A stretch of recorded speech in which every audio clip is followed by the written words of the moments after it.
Hello friends, आपका स्वागत है हमारे चैनल पर। मेरा नाम है ध्रुव और आप लोग देख रहे हैं द लर्नर्स। आज की वीडियो में हम बात करेंगे सेकेंड सेमेस्टर का इकोनॉमिक्स का एक सब्जेक्ट है इंट्रोडक्टरी माइक्रो इकोनॉमिक्स। ठीक है। आज की वीडियो में हम इस सब्जेक्ट के आपके क्वेश्चन पेपर के क्वेश्चन, उनके आंसर, ये दोनों चीजें हम एक वीडियो में कवर अप करेंगे। ठीक है। बहुत ही ज्यादा इंपॉर्टेंट वीडियो होने वाली है। अगर आपने ये वीडियो कंप्लीट देख ली तो आप लोगों का एग्जाम, जो कि इसका जल्द ही 1 या 2 दिन में होने वाला है, इंट्रोडक्टरी माइक्रो इकोनॉमिक्स का, आप इजिली क्रैक कर सकते हैं, अच्छे से जो है लिख सकते हैं। क्योंकि हमने यहाँ पे पिछले कई सालों के जितने भी क्वेश्चन बने थे, ठीक है, 2 साल 3 साल 4 साल के जितने भी क्वेश्चन बने थे, वो सारे के सारे क्वेश्चन प्लस उनके आंसर हम लोग लेकर आए हैं इस वीडियो में। ठीक है। तो चलिए वीडियो को शुरू करते हैं। और अगर अभी तक आपने हमारा चैनल सब्सक्राइब नहीं किया तो प्लीज चैनल को जरूर सब्सक्राइब करिए। ऐसी इंपॉर्टेंट रिलेटेड वीडियो आपको यहीं पे देखने को मिलती ही रहेंगी। ठीक है। Most important question from exam, किसके लिए? एग्जाम 2026 के लिए। इसमें आपको क्या मिलेगा? इसमें जो आपका पूरा का पूरा पेपर है, इसी क्वेश्चन पेपर में से जो मैं आपको बताऊंगा, इन्हीं में से आएगा। तो चलिए अब देखते हैं हम क्वेश्चंस को कि कौन कौन से क्वेश्चंस हैं, क्या क्या आया था। हिंदी इंग्लिश दोनों लैंग्वेज में मैंने क्वेश्चन दिखाए हैं, तो आप पॉज करके क्वेश्चन को पढ़ सकते हैं इजीली। ठीक है। पहला आपका यहाँ पे क्वेश्चन है कि क्या राष्ट्रीय ऋण पर ब्याज भुगतान को सकल घरेलू उत्पाद के हिस्से के रूप में गिना जा सकता है? कारण बताइए। Are interest payment on national डेप्ट counted as a part of gross domestic product? Give reason. कि भाई अगर आपका जो देश है उसने ऋण ले रखा है, ठीक है, इंटरनेशनल लेवल पर, तो अगर वो ऋण का जो ब्याज चुकता कर रहा है, ठीक है, ब्याज दे रहा है, ठीक है, तो जो वो ब्याज दे रहा है, क्या उसको हम जीडीपी के अंदर गिन सकते हैं या नहीं गिन सकते, ये आपको यहाँ पे बताना है। तो उसके बारे में हमने यहाँ पे देख सकते हैं, बताया है आपको, इसको आपको पढ़ना है। ठीक है। यही इसी तरीके से आपको जो है एक्सप्लेन वर्जन में लिखना है। यहाँ पे हमने छोटे वर्जन में आपको बताया है, सेम इसी तरीके से आपको लिखना है। क्या है कि भाई आप देख सकते हैं कि भाई ऋण भुगतान जो है के लिए हिस्से के रूप में नहीं गिना जाता। इसका मुख्य कारण यह है कि ब्याज भुगतान हस्तांतरण भुगतान है, मतलब ट्रांसफर पेमेंट है, कि ऋणी में आता है, ना कि वस्तु और सेवाओं के बदले में किया गया भुगतान। ठीक है। जीडीपी में क्या चीजें आती है? जब आप किसी को वस्तु देते हैं तो उसके बदले जो आपको पेमेंट मिलती है, ठीक है, तो वो आपकी जीडीपी में काउंट होती है। वहीं अगर हम बात करें भाई जो ऋण की, मतलब जो लोन होता है उसकी पेमेंट की, ठीक है, तो उसमें क्या है कि भाई आपने किसी से लोन ले रखा है, अच्छा खासा पैसा ले रखा है, और उसके बाद आप उस पैसा का एक जो ब्याज होता है वो दे रहे हैं, ठीक है, तो वो आपका प्रोडक्ट सर्विसेज में नहीं आता है। ठीक है। तो इसीलिए ये उसमें नहीं काउंट करा जाएगा। यहाँ पे आप देख सकते हैं इंग्लिश में भी दिया है। ठीक है। अगला क्वेश्चन आपका आता है कि a payment of 10,000 is made by Indian citizen for dinner at Thai restaurant in Thailand by Visa credit card. How is this transaction accounted for the balance for payment of an India? ठीक है भाई, कोई आदमी है जिसने Thailand में जाकर एक थाई रेस्टोरेंट में खाना खाया और उसके बाद वीजा क्रेडिट कार्ड से क्या करा, वहां पे पेमेंट करी, कितने रुपए की? 10,000 रुपए की। इस लेन देन का हिसाब भारत के भुगतान संतुलन खाते में कैसे किया जाता है, आपको ये बताना है। ठीक है। ये जो लेन देन है, इसका जो पेमेंट हुआ, ट्रांसफर हुआ है, ये सारी, तो इसको कैसे इंडियन उसमें काउंट करा जाएगा, तो ये यहाँ पे हमने आपको बताया है। यहाँ पे आप देख सकते हैं, उसके बाद यहाँ पे आप देख सकते हैं, ये हमने आपको यहाँ पे बताया है। ठीक है। आप लोग इजिली हिंदी में भी पढ़ सकते हैं, तो हिंदी में पढ़ने के बाद आप लोग इजिली इंग्लिश में जो है लिख भी सकते हैं इस आंसर को। ठीक है। तो ये हो जाता है कि भाई लेन देन जो भुगतान है वो बीओपी खाते में चालू करंट अकाउंट जो है उसके अंतर्गत सेवाओं के आयात, मतलब इम्पोर्ट सर्विस के रूप में दर्ज किया जाता है। जब कोई भारतीय नागरिक विदेश की सेवाएं का उपभोग करता है तो ये सेवाएं आयात माना जाता है। ठीक है। क्या माना जाता है? आयात माना जाता है। इन सेवाओं को अगर भाई मैं विदेश जा रहा हूँ, विदेश में जाके कोई पेमेंट कर रहा हूँ, तो वो मेरे में क्या होगा? एक्सपोर्ट के रूप में मेरे आयात, हाँ, मतलब इम्पोर्ट के रूप में गिना जाएगा। तो ये सारी चीजें आप बता सकते हैं। फॉरेन एक्सचेंज से रिलेटेड चीजें भी यहाँ पे है। ठीक है। आपको ये पढ़ लेना है। क्वेश्चन नंबर आपका 3 आता है कि भाई एक ब्रांड है, ठीक है, एक ब्रांड में 1 वर्ष में 100 रुपए का भुगतान करने का प्रावधान है। यदि ब्रांड की आज की कीमत कितनी है? 75 और 90 है, तो उस पर ब्याज दर क्या रहेगी? ठीक है। मतलब आज की कीमत 75 भी है और 90 भी है, तो ये आपको यहाँ पे बताना है। ठीक है। यहाँ पे हमने दिया है 75 है तो आपको इतना देना पड़ेगा, और 90 है तो आपको इतना देना पड़ेगा, ये हमने यहाँ पे बताया है। ठीक है। आप कैलकुलेशन कर सकते हैं, कैलकुलेशन के अकॉर्डिंग आप देख सकते हैं। सारी की सारी चीजें आपकी किताब के बेसिस पर ही लिखी गई है। ठीक है। आउट ऑफ बुक कुछ भी नहीं लिखा गया है। क्वेश्चन नंबर 4 आता है, यदि ब्याज दर 8% है तो आज के ब्रांड की कीमत क्या होगी? ये आपको यहाँ पे बताना है। ठीक है। If interest rate is 8, sorry, bond है, मैंने इसको ब्रांड पढ़ दिया, ये बॉन्ड है, बॉन्ड, BOND, बॉन्ड। बॉन्ड का मतलब होता है जब आप एक तरीके से लेते हैं ना, गवर्नमेंट के द्वारा बॉन्ड को जारी किया जाता है, ठीक है, उन बॉन्ड पे आपको अच्छा खासा इंटरेस्ट भी मिलता है। ठीक है। तो जो बॉन्ड होता है, ब्रांड नहीं है ये, मैंने आपको, सॉरी, मैंने गलत पढ़ दिया। ठीक है। यहाँ पे भी आपका जो है बॉन्ड ही है, ब्रांड नहीं है। ठीक है। आप जो बॉन्ड होती है वही, बॉन्ड की अगर आज का 8% रेट है, ठीक है, मतलब आज 8% इंटरेस्ट रेट है, तो बॉन्ड की कीमत क्या होगी? यहाँ पे हमने बॉन्ड की कीमत भी बताई है। ठीक है। भविष्य में प्राप्त राशि कितनी होगी? 100 मानी जाती है। ठीक है। तो ब्याज दर 8% है, तो 800 रुपए की कितनी हो जाती है, इतनी हो जाती है, और इतने में से इतना करके इतना कर देंगे तो आपका 90 रुपीज 92 रुपीज 89 पैसा आप कह सकते हैं वर्तमान कीमत है किसकी, उस बॉन्ड की। और यहाँ पे हमने इंग्लिश में भी एक्सप्लेन किया है, तो आप देख सकते हैं। ठीक है। क्वेश्चन नंबर 5 आता है कि भाई, is it correct to say that to finance its current account balance a country must increase its private saving, explain. यह कहना क्या ये कहना सही है कि किसी देश को अपना चालू खाते के शेष को वित्त पोषित करने के लिए अपनी निजी बचत बढ़ानी होगी? व्याख्या कीजिए। ठीक है। तो यहाँ पे हमने व्याख्या करके आपको बताया है। ठीक है, कि क्या भाई जो देश है, अगर उसका जो करंट अकाउंट है, अगर उसको भाई उस पे जो है फाइनेंस को, अच्छा से टू फाइनेंस करंट कंट्री को अपना जो है इंक्रीज करना होगा प्राइवेट सेविंग, तभी उसका करंट बैलेंस जो करंट अकाउंट बैलेंस जो है वो फाइनेंस के तौर पे मैनेज किया जाएगा। तो वो आपको यहाँ पे बताना है। ठीक है। आप यहाँ क्वेश्चन पढ़ सकते हैं इजिली, सारे के सारे क्वेश्चन जिसलिए भी 3 4 5 साल में पूछे गए हैं वो हमने आपको यहाँ पे बताए हैं। तो ये सारे क्वेश्चन इंपॉर्टेंट है, कुछ भी रिपीट हो सकता है, कोई भी क्वेश्चन आ सकता है, तो सारे एक बार आप जरूर पढ़ के जाइएगा, बस इसके बाहर का कुछ भी आने के चांसेस नहीं है। क्वेश्चन नंबर 6 आता है कि यदि किसी देश का चालू खाता 120 मिलियन है और पूंजी खाता अधिशेष 80 मिलियन है, तो इसकी आधिकारिक आरक्षिता परिसंपत्ति में शुद्ध परिवर्तन क्या है? ठीक है। If a country has a current account deficit 120 million, capital account surplus 80 million, what is the net charge in its official reserve asset? तो ये आपको बताना है। ठीक है। यहाँ पे हमने थोड़ी सी कैलकुलेशन भी लगाई है, कैलकुलेशन आप देख सकते हैं। उसके बाद यहाँ पे आपका लास्ट में ये पता चल जाता है। ठीक है। 40 मिलियन कम की होनी चाहिए ताकि भुगतान संतुलन को संतुलित रखा जा सके। ठीक है। तो ये हो सकता है, यहाँ पे इंग्लिश में दिया गया। क्वेश्चन नंबर 7 आता है आपका कि भाई, के मुद्रा केंद्रीय बैंक के मुद्रा की मांग क्या है? ठीक है। What is the demand for central bank money? केंद्रीय बैंक के मुद्रा के लिए बाजार में संतुलन कैसे निर्धारित किया जाता है? How is equilibrium determined in the market for central bank money? ठीक है। तो यहाँ पे हमने बताया कि भाई सेंट्रल बैंक मनी की जो मांग से रिलेटेड क्वेश्चन है वो ये है। ठीक है। उसके बारे में आपको आंसर यहाँ पे देखने को मिल जाएगा। तो ये हो जाता है आपका इसके बारे में आंसर, ये इंग्लिश में हो जाता है आपका आंसर। ठीक है। वीडियो को पॉज करिए, पॉज करके इसके आंसर को एक बार चेक करिए, उसके बाद ही आप लोग आगे बढ़िए। अगला क्वेश्चन आता है कि भाई, suppose that the government follow a fiscal policy such that in an increase in government spending is equal to the fall in transfer payment where consumption इतना बताया गया है, चार्जेस इन गवर्नमेंट इतनी बताई गई, स्पेंडिंग इतनी और इन ट्रांसफर इतनी।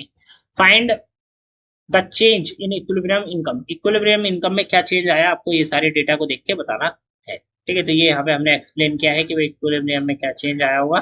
ठीक है। तो ये हो जाता है। फिर यहाँ पे इंग्लिश वाले स्टूडेंट के लिए भी दिया गया है। क्वेश्चन नंबर 9 आता है कि भाई, बजट अधिशेष में परिवर्तन ज्ञात कीजिए। बजट अधिशेष का परिवर्तन जो है वो आपको यहाँ पे ज्ञात करना है। ठीक है। क्वेश्चन नंबर 9 हो जाता है गा वाला पार्ट, क्या आपका इंग्लिश में दिया गया है। क्वेश्चन नंबर 10 आता है, क्या पूछा गया है कि यदि मुद्रा की मांग आय में परिवर्तन के प्रति अधिक संवेदनशील हो जाती है, क्या एलएम चक्र तीव्र या सपाट हो जाता है? अपने उत्तर की व्याख्या कीजिए। ठीक है। As a demand for money become more sensitive to change in income, does the LM curve become steeper और स्टेपर फॉर फ्लैटर स्टेपर और फ्लैटर? एक्सप्लेन करना है इस चीज को आपको यहाँ पे। ठीक है। यहाँ पे हमने आंसर दिया है, ये रहा आंसर इसका, और ये रहा आंसर आपका इंग्लिश में। क्वेश्चन नंबर 11 आता है। क्वेश्चन में क्या पूछा गया है, पूछा गया है कि why do three method of national income accounting yield the same measure of GDP? राष्ट्रीय आय लेखांकन के 3 पद्धति से सकल घरेलू उत्पाद का समान माप क्यों प्राप्त होता है, ये आपको यहाँ पे बताना है। ठीक है। ये हो जाता है आपका क्वेश्चन का आंसर, ये इंग्लिश में हो जाता है। ठीक है। क्वेश्चन नंबर 12 आता है जिसमें पूछा गया है, एक अर्थव्यवस्था के लिए निम्नलिखित वित्तीय बाजार आंकड़े दिए गए हैं। ठीक है। एक क्या पूरी की पूरी इकोनॉमी है, तो उसके जो है आंकड़े यहाँ पे दिए गए हैं रुपए में। ठीक है। मुद्रा इतनी है, आरक्षित निधि इतना है, निम्नलिखित इतना है। ठीक है। क्या पता करना है, मुद्रा गुणांक का आकार, मौद्रिक आधार और मुद्रा आपूर्ति, ये तीनों चीज आपको क्या करनी है, ये पता करनी है। ठीक है। तो पहला ये हो जाता है, दूसरा ये हो जाता है, तीसरा ये हो जाता है। तो हमने आपको बताया किस तरीके से होता है, यहाँ पे हमने फॉर्मूला दे रखा है। ठीक है। इसी फॉर्मूले का यूज करके आपको ज्यादा ज्यादा चीजें बतानी है। इंग्लिश में आपका पहला, दूसरा और तीसरा आपको नंबर दे रखा है मैथमेटिक्स में, इसको जो है आपको फॉलो करना है और सेम जो डेटा दिया गया है वो रख देना है और आपको नंबर निकाल देने हैं। क्वेश्चन नंबर 13 आता है कि बचत की सीमांत प्रवृत्ति में कमी के साथ आईएस चक्र, आईएस चक्र तीव्र, तीव्र मतलब तेज हो जाता है, सहमत या असहमत स्पष्ट करें। ठीक है, with the with a decrease in marginal propensity to save the IS curve will become steeper. ठीक है, वो हार्ड हो जाएगा। तो अग्री और डिसएग्री एक्सप्लेन योर आंसर, अपने आप को आंसर को भी जो है एक्सप्लेन यहाँ पे करना है। अग्री करते हैं फिर आपके दिए हुए आंसर से, डिसएग्री करते हैं तो ये आपको यहाँ पे बता देना है। यहाँ पे आपका हिंदी में दिया गया है पूरा का पूरा आंसर, यहाँ पे आपका इंग्लिश में दिया गया है पूरा पूरा आंसर। तो ये हो जाता है। क्वेश्चन नंबर आता है 14। 14 में क्या पूछा गया है, निजी सरकारी और राष्ट्रीय बचत की गणना के लिए निम्नलिखित आंकड़ों का उपयोग करके जीडीपी में इतना, ठीक है, फैक्टर पेमेंट फ्रॉम अब्रॉड इतना, ठीक है, और इतना, ये सारा क्या दिया गया, डेटा दिया गया। अब आपको क्या निकालना है यहाँ पे भाई, निजी सरकारी और राष्ट्रीय बचत की गणना आपको करनी है। ठीक है, यहाँ पे हमने दी है, निजी के लिए ये दी है, सरकारी के लिए ये दी है और राष्ट्रीय के लिए ये दी है। ठीक है, आपको क्या करना है, कैलकुलेट करना है private, government and national savings. तो ये तीनों मैंने आपको यहाँ पे बताई है, यहाँ पे इंग्लिश में भी हमने एक्सप्लेन किया है। क्वेश्चन नंबर 15 आता है कि भाई, if the central bank follow an explanatory open market operation does it affect the money supply in the economy, explain। यदि केंद्रीय बैंक जो है विस्तारवादी खुले बाजार संचलन का अनुसरण करता है तो अर्थव्यवस्था में मुद्रा की आपूर्ति कैसे प्रभावित करता है, ये भी आपको यहाँ बताना है। ठीक है, तो यहाँ पे हमने पॉइंट आपको बताए, ये पॉइंट आपको वहीं पे एक्सप्लेन करने, बस पॉइंट थोड़े ज्यादा होंगे और दूसरा पॉइंट थोड़े ज्यादा डिटेल में होंगे। ठीक है, ये हो जाता है। क्वेश्चन नंबर 16 आता है आपका। क्वेश्चन नंबर 16 में पूछा गया, निम्नलिखित जानकारी दी गई है। ठीक है, उपभोग इतना, फिर निवेश इतना और व्यय इतना, ये सारी चीजें दी गई हैं। अब आपको क्या करना है, आय के संतुलन स्तर और गुणांक, गुणांक का क्या करनी है, गणना करनी है। आय का जो संतुलन स्तर है और गुणांक जो है उसकी गणना करनी है, मतलब कि calculate the equilibrium level of income and the multiplier. Multiplier, ये दोनों चीजें आपको क्या करनी है, कैलकुलेट करनी है। तो ये हो जाता है आपका, यहाँ पे हिंदी में हमने कैलकुलेशन करके आपको दिखाया है। ठीक है, इस तरीके से आप कैलकुलेशन करेंगे, यहाँ पे आपको इंग्लिश में करके दिखाया है। ठीक है, क्वेश्चन नंबर 17 आता है कि भाई, संतुलन ब्याज दर, उपभोग, निवेश और सकल घरेलू उत्पाद पर निवेश सब्सिडी के प्रभाव की व्याख्या करें। उपभोक्ता उपयुक्त आरेख का उपयोग करें। ठीक है, अब आपका यहाँ पे डायग्राम बनाने को भी हो सकता है, डायग्राम आपको बनाना आना चाहिए। ठीक है, डायग्राम बनाने वाला क्वेश्चन भी आ सकता है, अदरवाइज चांसेस कम है, बट अगर आ जाता है तो आपको डायग्राम के लिए कहा गया है तो डायग्राम बनाना पड़ेगा। ठीक है, तो ये हो जाता है।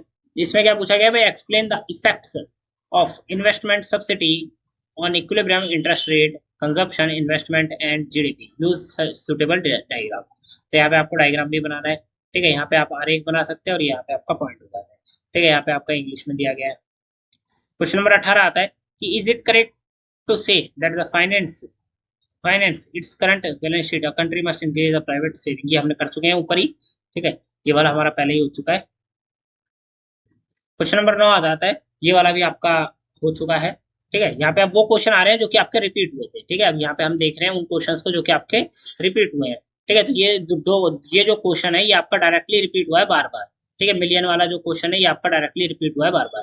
ठीक है, उसके बाद केंद्रीय बैंक मुद्रा को संतुलन कैसे निर्धारित किया जाता है। ठीक है, केंद्रीय बैंक क्या करेगा, मुद्रा की मांग का क्या है और के बाजार पर संतुलन कैसे निर्धारित करता है, तो ये आपको यहाँ पे बताना है, ये भी हम पीछे कर चुके हैं। ठीक है, इंपॉर्टेंट क्वेश्चन है, आप इसको भी पढ़ के जाइएगा, यहाँ पे इंग्लिश में दिया गया है। अगला क्वेश्चन आता है कि मान लीजिए सरकार एक ऐसी राजकोषीय नीति का पालन करती है जिसमें सरकारी खर्च में वृद्धि हस्तांतरण भुगतान की गिरावट के बराबर है। उपभोग इतना, कर इतना, आय इतना। ठीक है, ये सारी चीजें दी गई हैं। आय, संतुलन आय में परिवर्तन ज्ञात आपको करना है। ठीक है, suppose that the government follow a fiscal policy such that an increase in government spending is equal to a fall in transfer payment where consumption इतना, इनकम इतना, चेंज इन गवर्नमेंट इतना, स्पेंडिंग इतना। ठीक है, चेंज इन ट्रांसफर पेमेंट्स इतना। आपको क्या करना है, find the change in equilibrium income. Income में आपको क्या करना है, चेंज को फाइंड आउट करना है। तो यहाँ पे हमने जो है हिंदी लैंग्वेज में बताया है, उसके बाद ये आपका इंग्लिश लैंग्वेज में भी आ जाता है। क्वेश्चन नंबर 22 आता है कि भाई, बजट अधिशेष में परिवर्तन ज्ञात करें। ठीक है, बजट अधिशेष में क्या करें, परिवर्तन ज्ञात करें। Find the change in budget surplus, तो ये आपको यहाँ पे बताना है, बजट सरप्लस का जो चेंज है वो आपको यहाँ पे बताना है, ये हमने बताया है। ठीक है, उसके बाद इंग्लिश में आप देख सकते हैं, यहाँ पे आपका जो कंप्लीट आंसर दिया गया है ये हो जाता है। क्वेश्चन नंबर आपका 23 आता है कि क्लासिकल मॉडल में एक चित्र की सहायता से अर्थव्यवस्था के समग्र मांग पर निवेश में स्वतंत्र गिरावट के प्रभाव की व्याख्या कीजिए। Explain the impact of autonomous decline in payment in investment for overall demand in economy of the in classical model with the help of diagram. आपको डायग्राम का हेल्प करके भाई क्लासिकल मॉडल का यूज करके आपको क्या बताना है, डिक्लाइन इन इन्वेस्टमेंट और ओवरऑल डिमांड, जो उनकी ओवरऑल डिमांड थी उसको आप क्या करा, आप कह सकते हैं दिखाया है। ठीक है, तो ये आपका हिंदी में हो जाता है, यहाँ पे आप पढ़ सकते हैं, ये आपका इंग्लिश में हो जाता है। क्वेश्चन नंबर 24 आता है, क्या ये कहना सही है कि किसी देश को अपने चालू खाते का शेष को वित्त पोषित करने के लिए अपने निजी बचत बढ़ानी होगी? Is it correct to say to finance its current account balance country must increase its private? ये आपका भी तीसरी बार रिपीट हुआ ये वाला क्वेश्चन। ठीक है, सीधा तीसरी बार रिपीट हुआ है, तो इसको पढ़ के जरूर जाइएगा। और यहाँ पे आपके सारे क्वेश्चन जो है वो खत्म हो जाते हैं। देखिए कुछ क्वेश्चन आपके रिपीट हुए हैं, वो मैंने आपको बताया, टोटल हमने 24 क्वेश्चन आपको बताया, 24 के 24 इंपॉर्टेंट है, एक बार इनको पढ़ के जाइएगा। साथ के साथ हम लोग एक और वीडियो लाएंगे जिसमें हम ऐसे ही क्वेश्चन आपके लिए और लेकर आएंगे। अगर आप इस वीडियो को अच्छे से पढ़ते हैं तो वो वीडियो हम जल्दी अपलोड करेंगे, उस वीडियो में भी हम ऐसे ही क्वेश्चन आपको बताएंगे जो कि आपके एग्जाम में आएंगे। ठीक है, और आपको डायरेक्टली बस उन्हीं क्वेश्चन का आंसर देना है, उससे ज्यादा कुछ आपको एक्स्ट्रा नहीं लिखना है। ठीक है, तो ये हो जाता है यहाँ पे आपका question paper complete. Description box में लिंक मिल जाएगी आपको हमारे साथ जुड़ने की, टेलीग्राम और इंस्टाग्राम पर, तो प्लीज जाइए हमारे साथ कनेक्ट होइए। और आपका कोई भी डाउट हो डायरेक्टली आप लोग हमसे पूछ सकते हैं, वो डाउट क्लियर, ठीक है, हम उसका डाउट जो है क्लियर कर देंगे। ये हो जाता है आपका वीडियो खत्म, मिलते हैं अगली वीडियो में। Thanks for visiting on my channel guys.